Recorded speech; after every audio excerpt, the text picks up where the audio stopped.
Demak, Ramazon Temirov, Azat Maksum professional grappling yo'nalishi. Gentlemen, this is a pro fight, pro grappling fights. Okay, remember, no striking, no slam. Okay, touch hands if you want to. Ha, bu qarama-qarshilik o'sha submissionga qadar davom etadi. Og'riqli uslub yoki bo'g'ish uslubi bilan g'alaba qozonish mumkin. Bo'lmasa durang qayd etiladi deya ma'lumot berishdi do'stlar.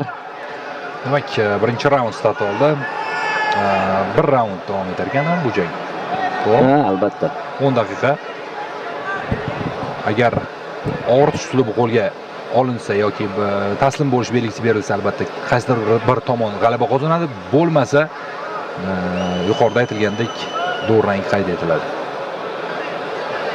Press konferensiyada Azat Maksum Ramazon Temirovga oyoqlarini ehtiyot qilishni aytgan edi. Albatta. Ko'ramiz bugun. Ha, bularning UFC'dagi to'qnashuvi amalga oshmadi. Har ikkisi bitta vazn toifasida harakat qilgan edi UFC'da. Lekin Azat Maksum o'sha so'nggi mag'lubiyatidan so'ng UFC rosteridan o'chirildi. Umuman olganda barcha janglarida yaxshi harakat qildi, biroz omadi yetishmadi. Maksumga o'sha Tagir Ulanbekov bilan ham ajoyib jang o'tkazgan edi. Umuman Dog'iston kurashiga yetarlicha javob bera oldi deb o'ylayman o'sha jangda Azat Maksum. Va mana shunday kurashchi bilan grappling bahsini qabul qilgan Ramazon Temirovga tasanno deb qolaman, chunki aynan uning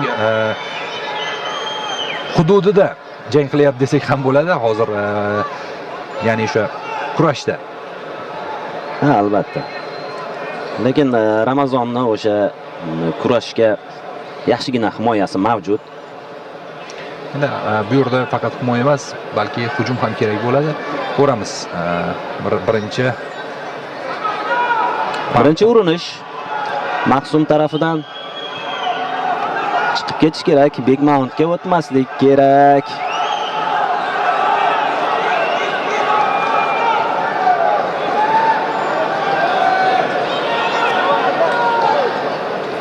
Endi albatta bu o'ziga xos qarama-qarshilik. MMA'dagi rekordiga hech qanday ta'sir ko'rsatmaydi. Arman Sarukandan misol olsa bo'ladi. Har oy demak grappling bahslarida qatnashadi. Aynan Shara Bullet bilan ham bahs yuritdi va durang qayd etilgan edi. Aynan Arman Sarukan. Arman Sarukan Shara Bulletdan keyin ham bir kurash tushishga ulgurgan. Hozir yana keyingi bahs ham aniq kurash bo'yicha. Bo'sh o'tirmayapti Arman umuman. Hozir mana Ramazon ham diskvalifikatsiya qilingan hozir vaqtincha. Aynan mana shu vaqtni behuda sarflashdan ko'ra mana shunday bahsni qabul qilishni afzal. Menimcha yechildi bu va katta ehtimol bilan mart oyida yechilishi kerak edi adashmasam. Yo'q, shunaqa yechildi deya ma'lumot berdi Jasur Alijonov. Va katta ehtimol bilan o'sha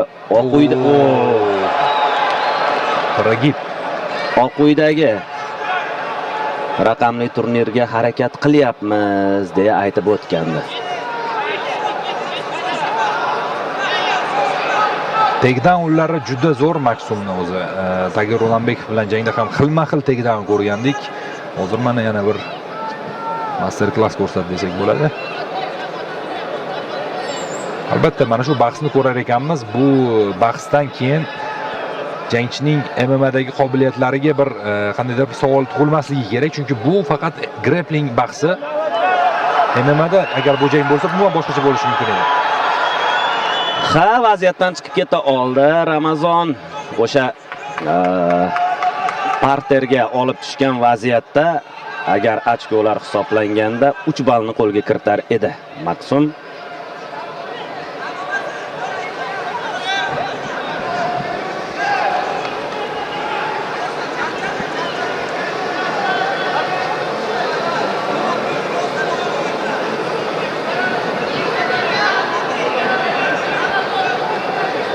Hozircha imkoniyat qidirishyapti takedownga. Mana bu yerda Maksum oyoqlarini tutib oldi va oldinga boryapti.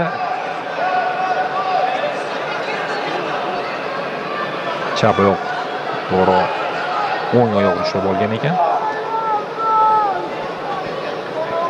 Bahsning deyarli yarmi ortda qolyapti.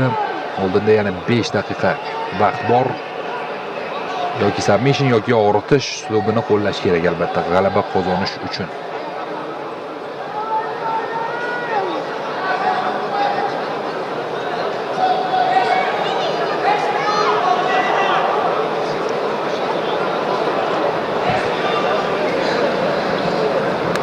Ha, grappling haqida so'z ketar ekan, baribir eng mashhuri hozirda Gordon Ryan ekanligini aytib o'tish kerak. Shuningdek, Craig Jones ham bor, Ryan Gracie ham bor. Quvnoq sparingdek bo'lyapti, bir-birlari bilan kulishib, hazillashib kurashishyapti albatta, bu yaxshi. Jarohat kerak emas, chunki Ramazon UFC'da jang oladi tez orada.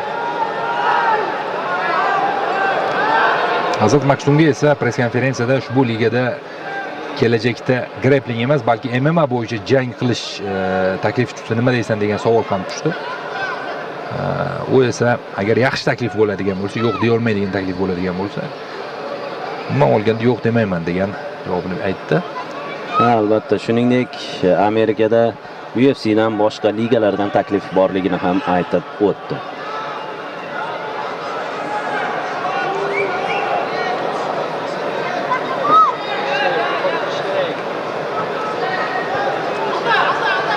Takedownga harakat Maksum tomonidan.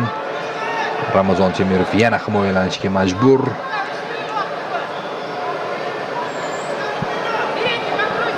Vaqtga qarab qo'ydi albatta. Ramazon. Ha? Mana bu yerda yaxshi svap. Endi esa nazoratni o'zi ushlash kerak. Bu uslubga o'tib ketyapti Ramazon. Ramazon. Lekin u qadar qulay emas. Menimcha oyoqlarini tutib olgan, yomon ham emas, lekin to'liq bo'yinga o'tib ketmabdi. Qarang, jah qismi bor.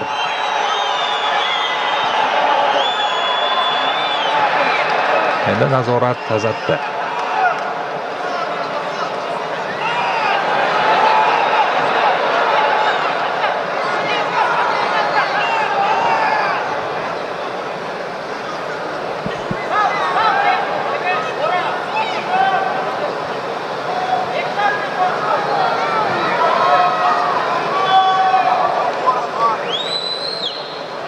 Intensiv kurash davom etyapti panjara yonida.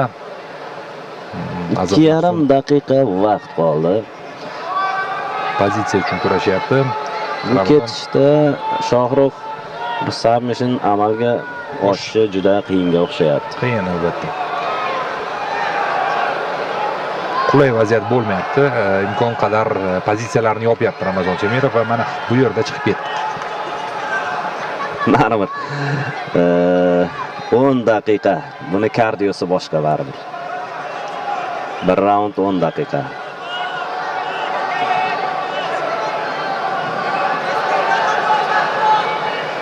Lekin Sharaf Bullet hamda Nursulton Ro'ziboyev bahsi tashkil etilsa, aynan grappling borasida juda ham qiziq bo'lsa kerak. Lekin Nursultonni bilasiz, o'sha Kimurani ajoyib tarzda amalga oshirishini. Kimurani Nursulton Ro'ziboyev kiyib qo'yadi. Juda ham ko'p g'alabalari bor aynan Kimura uslubida. Hozir nazarimda aynan Sharaf Bulletga qarshi Nursultonning imkoniyati yuqoriroq grapplingda. Meni shaxsiy fikrim. Arman Sarukyan bilan ham kurashda ko'pchilik. Endi Arman Sarukyan 70 kg vazn toifasida, Shohrux bu 84 kg. U yerda vazn toifasi 70 kg bo'lmadi Armanda. Nari borsa 77 bo'ldi-da. Ha, Sharaf Bullet o'zi 84 urishsa, nechidan tashlaydi? 90 ni yuqori. Deyarli 100 ga yaqin vazn toifasidan tashlaydi. Bo'lishi mumkin. Albatta bu jang ham qiziq bo'ladi. Nursulton Ro'ziboyev, Sharaf Bullet. Biz esa Ramazon Temirov, Azat Maksum qarama-qarshilikda. imkoniyat bo'lishi mumkin, lekin chiqib ketdi. So'nggi 30 soniya o'tib boryapti. Ushbu qarama-qarshilikda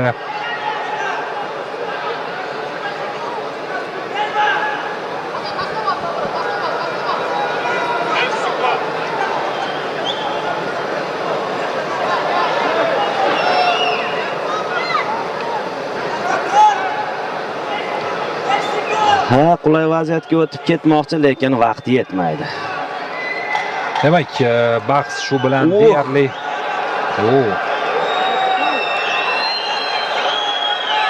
hozir menimcha vaziyat oxiriga yetkazib qo'yiladi va Yetmadi, lekin qulay vaziyatga chiqib keta olganda Mahsum bahs nihoyasiga yetdi. Bu degani durang.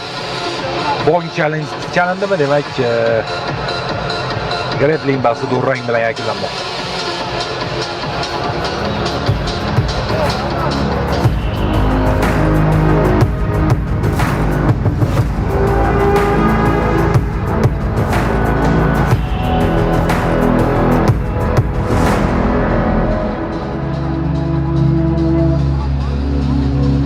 Ring.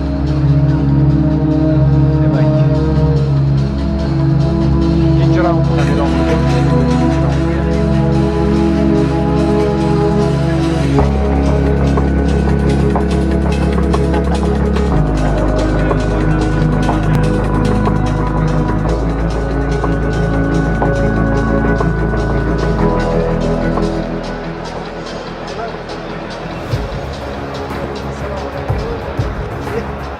Assalomu alaykum.